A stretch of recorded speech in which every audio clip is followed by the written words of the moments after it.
We're brewing up more Coffee with Coach, presented by Tim Hortons, of course, along with Seth Appert. I'm Andrew Mossbrooks, and Coach, I don't think it's a surprise that Devin Levi was taking over all the storylines last week. He finally got his first couple of games under his belt at the AHL level. What do you think of him?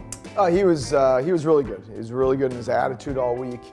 He played an excellent game, especially in the third period on Friday. On Saturday, he was probably a little tired, just not used to playing the volume that he's been used to in college. Obviously, he hasn't played as many games this year yet, but he did a really good job, both games giving us a chance to win. He made a career high in saves as a pro on Friday. Over 40, and the Amerks got a 3-2 shootout win that night. Some depth scoring you saw in there. Graham Slaggert is one of them, a guy you know pretty well from your time at the U.S. national program. What have you seen in him? Well, he's a really good player. We've got good depth players, guys like himself and Giroux that have given us really quality minutes. When we've needed them, they penalty kill, they can play center, they can play wing, they can chip in some offense. So there's just a lot of versatility to Slaggert's game and Giroux's game.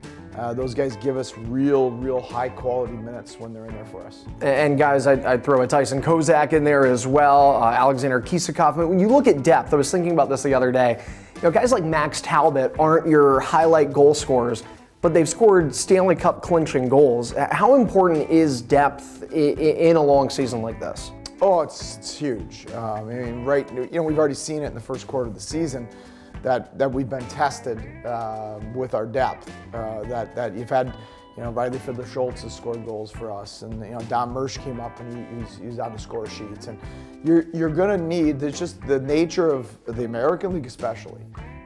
That there's going to be times that your lineup is beat up, and that there's guys up, there's guys out with injuries, whatever that is, and you're going to be a little bit thinner of your normal go-to guys, and those guys need to step up and help both offensively and defensively. Everybody matters at this level, as Coach Appert said, and we will see the Amerks back in action here on home ice this Friday against the Charlotte Checkers.